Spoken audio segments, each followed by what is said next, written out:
This is your PowerPoint for the PowerPoint quiz on human migration from classical to the modern periods. One of the big arguments I'm going to be making throughout this particular PowerPoint is that we've seen a movement. The movement has been from large land-based empires into more individual migrations, and the individual migrations are based really upon the Industrial Revolution and the need to find labor.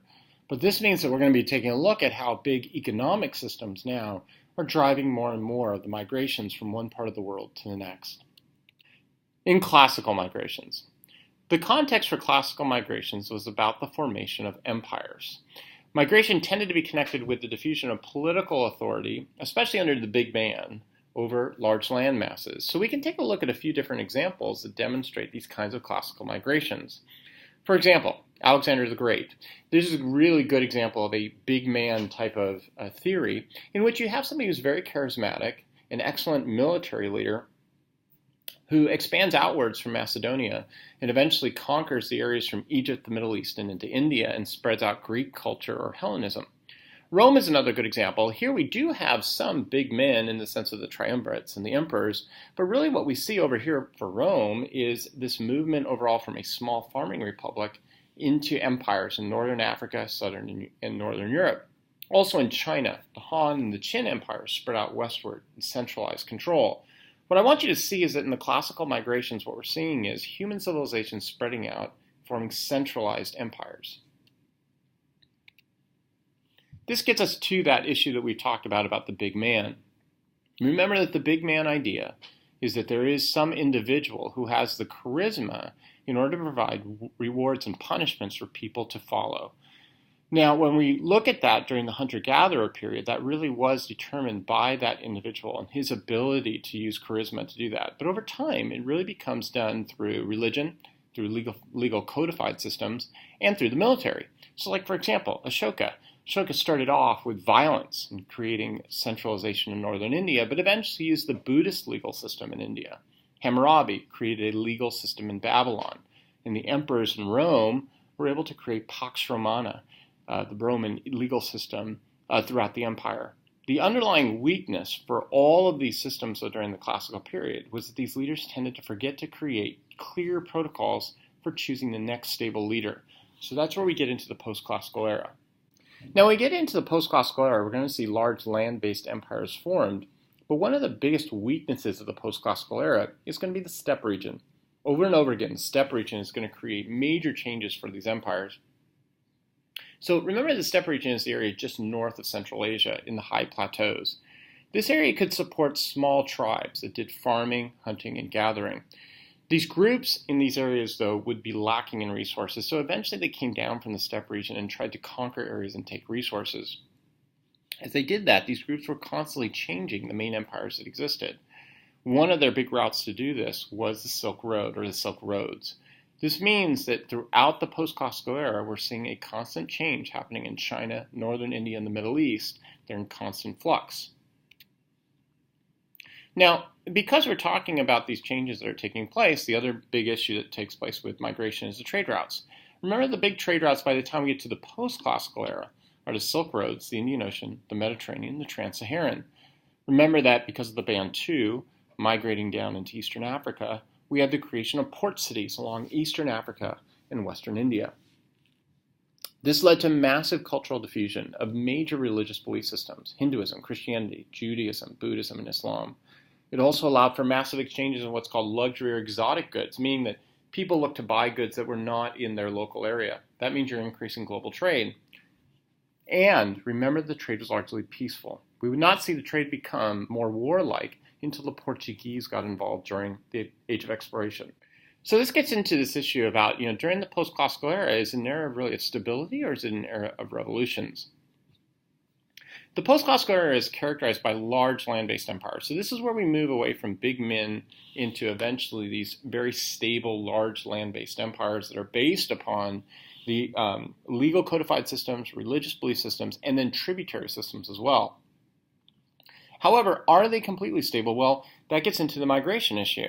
Because people were coming down from the steppe region, they were constantly being undermined. For example, the Chinese Song dynasty would be conquered over time by first the Jurchens and then the Mongols, who eventually formed the Yuan dynasty. Northern India was in constant flux as Muslim invaders came in over and over again from the steppe region down into northern India. The Crusades themselves were the result of a steppe group called the Turkish invaders who came in from the steppe region and conquered. So on the one hand, post-classical empires made up for the classical problems of choosing clear leaders, having clear legal systems, clear religious systems, clear military systems. At the same time, they were very unstable because of the constant invasions from the steppe region. One of the other big impacts that we have to keep in mind as we see a transmission of people moving from place to place is the transmission of disease and its effects. New migration meant that the contacts between civilizations would lead to networks of disease, the most famous, of course, being the Black Death or the bubonic plague in the 1300s. So what happened, and this is pretty typical for most diseases, is that in farming areas, people have to protect their farming produce and farming animals. And so what oftentimes happens is in a lot of areas, especially China, people will actually sleep out in the areas where their animals are at. And the reason why they do that is that they have to check overnight to make sure that bandits, other animals, or even weather changes don't destroy the few animals that they have. But the more and more that they're in contact with their animals or close to their animals, the easier it is for animals' diseases to be spread to human beings. And in this particular case, we see that with the Black Death. Most likely what happened was the Black Death was passed from animal to human in China, and then through trade routes going from the Silk Roads in the Indian Ocean, this was passed further through fleas on rats. Eventually, it was carried by merchant ships out into Europe. And when it got to Europe, it not only devastated areas in China and India, it devastated by killing 70 million people within Europe itself. Changes to the social order. So the Black Plague ended up leading to massive changes in social classes. Initially, what the Black Plague did was it led to a destruction of labor in the fields. So landowners raised wages in order to try to attract workers. Over time, they couldn't afford to do this, so they replaced the workers with new types of innovative systems, like, for example, the three-field rotation system, where they would have two fields growing different types of crops. So one, for example, might grow something like grapes for wine. Another one would grow grain. The third field would be left fallow, or left basically empty. And it would they would allow their animals to go out and eat on it, and then the animals would even go to the bathroom on this area, and they would spread out their basically manure. By the end of that year, they could now switch the fields, and the field that had been manured for a year now was ready to grow crops, and another field was allowed to grow fallow. This meant that you didn't need as many laborers. So the workers ended up going to small cities. And when they did, this eventually grew a merchant class and the beginnings of exploration, a form of migration. Modern migration and the diffusion of technology. So one of the things that kind of comes together coincidentally as people are moving into these cities is the development of modern migration due to the Polo family moving along these Silk Roads, doing the same type of roads that had transmitted these diseases that led to so many changes. The Silk Road led to the Polo family connecting up with Kublai Khan and the Yuan dynasty. The Polos are going to bring back new technologies that they discover from Kublai Khan's dynasty, the astrolabe, the compass, the lateen sails. And this eventually is going to lead to European exploration and discovery. Now, keep in mind, there had already been exploration and discovery. Zheng He from the Chinese had explored India and Eastern Africa. Ibn Battuta had discovered and explored, for Muslims, Northern Africa.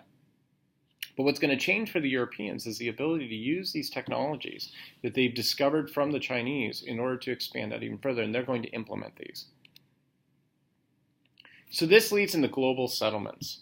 Because the Europeans are going to go out and do this, they eventually develop the system of mercantilism, the need for raw resources.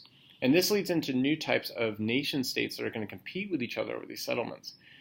For example, Spain established New Spain in the southwest of the Americas. Their way of establishing this was through military and religious outposts in which they would try to convert natives, bring them into mission systems, and have them do labor. France established New France in the Louisiana Territory, and they had a massive amount of land within the Louisiana area. But what they did was they spread out trade settlements throughout this area. The English, surprisingly enough, had the smallest area. Just New England, very tiny area. But what they're going to do, which is smart, is settle it with family settlements. This made them much more stable and long-lasting. The English went even further, and they would populate these areas with indentured servants. These initial family settlements would pay for people to come over and then pay off the debt of their trip over time. Because of that, the English are actually going to be more successful in the long run because they have more stability. But as we know, one of the things all these systems had to eventually do was find cheaper labor, and they did that through the African slave system, the transatlantic trade route.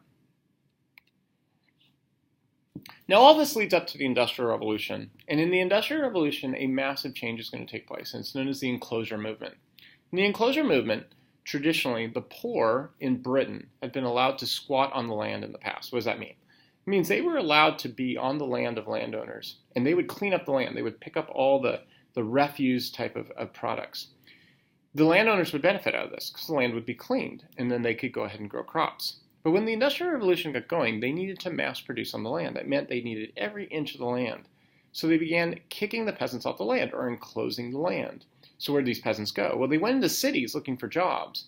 And this meant a massive new labor force for factories. And it happened at just the same time that new innovations were being created to provide for factory labor and for mass production. And the Industrial Revolution really does change the dynamics then of rural and urban populations. And this is important to understand the difference between what we call immigration and emigration. Immigration is migration between countries. Emigration is immigration within a country. During the 1800s, the primary demographic movement was for people to move from rural areas into these urban centers. New agricultural techniques were making a large-scale type of agricultural labor less needed. Really what was needed now were people to come into the cities.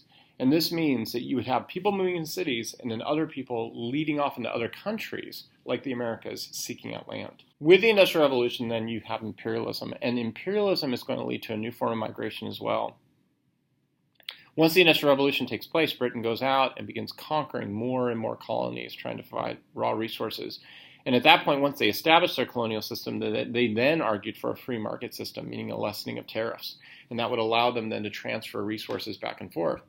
The benefit was to large plantation owners. So even local native populations who own large amounts of land would end up benefiting because they would be able to sell their products to the British marketplace at lower prices. However, this meant that you had to have enough money to buy a lot of land in order to do mass production. Smaller farmers began losing their land, and they had to move around the world in order to find labor. And so you started to see a mass migration that would take place globally. Notice this was not just people deciding that they were going to pick up and move or just because they were facing poverty. This is because they were facing a new type of global system, a global system in which people were competing now for mass production and small farmers couldn't keep up. So small farmers from everywhere from India to Southeast Asia to South Africa and Australia began moving around the world in order to find cheaper prices. For example, workers were oftentimes exploited in their labor at cheap prices in a place like Burma, which was a British colony. They would go out and they were paid extremely low wages, but they went to Burma because they couldn't keep up at home with their own farms. They couldn't mass produce. So the 1800s saw a dramatic shift in the world population from rural areas into urban centers. Urbanization allowed for greater factory productivity. It allowed eventually for medical facilities, sanitation, and improved relative wage growth. A middle class arose in places like Britain, the United States, Germany, and France. And this middle class now, because they had more money, could then afford more luxury goods. Agricultural areas really are going to become replaced. No longer are you going to see small farmers. You're now moving into large agricultural businesses that can do mass production and use the tools to do that, like fertilizers and barbed wire and the diesel engine. So what are the conclusions we can draw from this? Human migration in the classical era was really tied up in the development of land-based empires. So this is where you could get like the big man trying to centralize power and spreading out culture and legal systems to do that. In the post-classical age, we eventually see those empires settling down, but constantly being in flux due to the steppe region coming in and conquering them. The modern period, though, has been shifted. We're no longer talking about a political dynamic. We're now talking about an economic dynamic. Global economic dynamics and mercantilism and industrial revolution are what are driving people to migrate from place to place. And the migrants are going to be moving from rural into urban areas based upon the need for mass production.